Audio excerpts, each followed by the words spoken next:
ఈ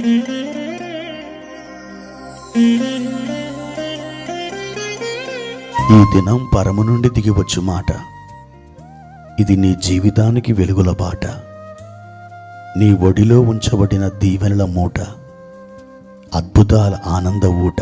అక్టోబర్ 2 సంవత్సరమంతా మీరు బైబిల్ చదివి ముగించడానికి ఈరోజు మీరు చదవలసిన లేఖన భాగం ఉదయం యెషయా గ్రంథం 14, 15 మరియు 16 అధ్యాయములు, సాయంత్రం ఎఫెసీయులకు రాసిన పత్రిక 5వ అధ్యాయము 1 నుండి 16వ వచనం వరకు. క్రీస్తునందు నాకు అత్యంత ప్రియమైన దేవుని బిడ్డలారా, ఈ ఉదయకాల సమయంలో ప్రభు కృప మీకు తోడై ఉండునుగాక. ఎలా ఉన్నారు ప్రియులారా? ప్రతిదినం ఎలా గడుస్తుంది? దేవుడు ఈ దినాలలో మీ యందు ప్రేమ కలిగి ఆయన ప్రసన్నుడై తన కనికరము తన సమాధానమును మీకు అనుగ్రహించాలని ఎంతగానో ఇష్టపడుతున్నారు. ఈ ఉదయం మీరు లేచి ప్రభు సన్నిధిలో కొద్దిసేపు అయినా ప్రార్థన చేశారా? దేవుని యొక్క ముఖ దర్శనాన్ని మీరు చేసుకున్నారా?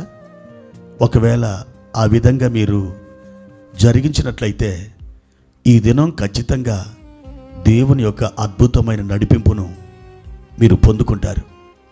ప్రియ దేవుని బిడ్డలారా, ఈ ఉదయకాల సమయంలో ప్రభువారు మనకిచ్చినటువంటి ఒక వాక్య భాగాన్ని మనం చదువుకుందాం. 37వ కీర్తన 4వ వచనం. యెహోవాను బట్టి సంతోషించుము, ఆయన నీ హృదయ వాంఛలను తీర్చును. ప్రియమైన దేవుని బిడ్డలారా, ఈరోజు ఒక అద్భుతమైన వాగ్దానంతో పరిశుద్ధాత్మ దేవుడు మిమ్మల్ని దర్శిస్తున్నారు. దేవుడు మీరు అదే పనిగా ఏడ్చుకుంటూ కూర్చోండి, బాధపడండి, విచారపడండి, మీ సమస్యలు ఆలోచిస్తూ అలాగే మీరు కృంగిపోండి అని చెప్పట్లేదు. దైవ వాక్యం ఏమని చెప్తుందంటే, యెహోవాను బట్టి సంతోషించుము. అవును దేవుని బిడ్డలారా, దేవుని బట్టి మనం సంతోషించాలి. ఎందుకని? మనకున్నది కేవలం ఆయన ఒక్కడే. ఈ లోకంలో ఏ మనుషుడు కూడా నమ్మదగిన వాడు కాడు.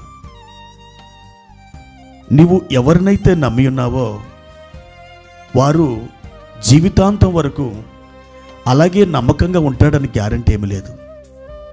ఎప్పుడో ఒకప్పుడు మనం మోసపోవచ్చు. అయితే ప్రియ దేవుని బిడ్డ, మనుష్యులలో ఎవరి గురించైనా నువ్వు ఆనందించినా అది కొద్దిసేపు మాత్రమే ఉంటుంది.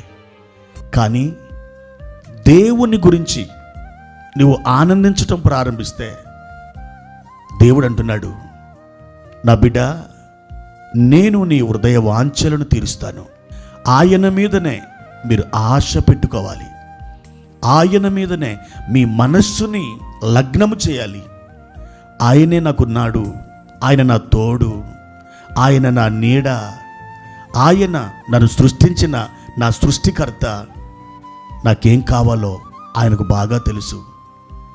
నాకు తెలిసిన దానికంటే నా ప్రభుకి ఎక్కువగా తెలుసు అని మీరు తెలుసుకున్నట్లయితే, దేవుని వాక్య ప్రకారం ఈరోజు ఏ వాగ్దానము ద్వారా ప్రభువారు మీతో మాట్లాడుతున్నారో, ఆయన నీ హృదయ వాంఛలను తీర్చును అనే మాట ఈరోజు మీ జీవితంలో నెరవేరుతుంది.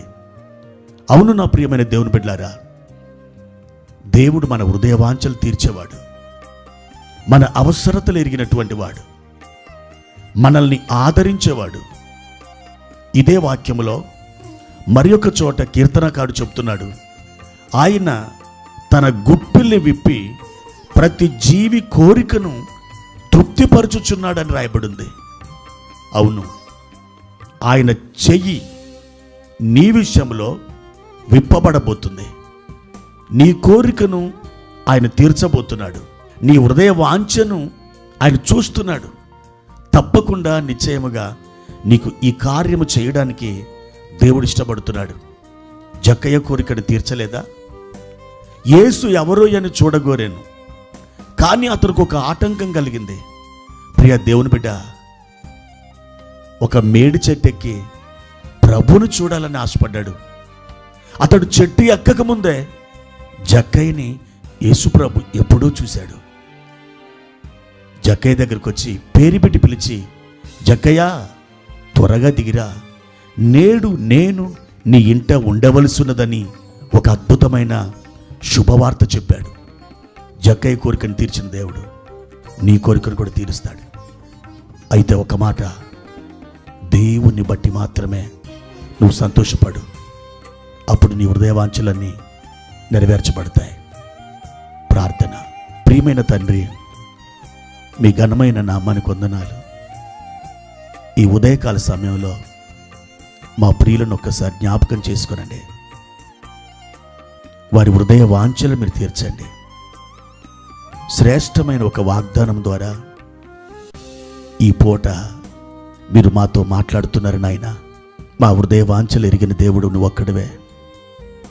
మా తండ్రి, మా ప్రియులను ఒకసారి జ్ఞాపకం చేసుకొని వారి జీవితాల్లో ఒక నూతన ఆనందాన్ని కలిగించమని యేసుక్రీస్తు వారి నామంలో ఈ ప్రార్థన అడిగి వేడుకుంటున్నాము తండ్రి. ఆమేన్.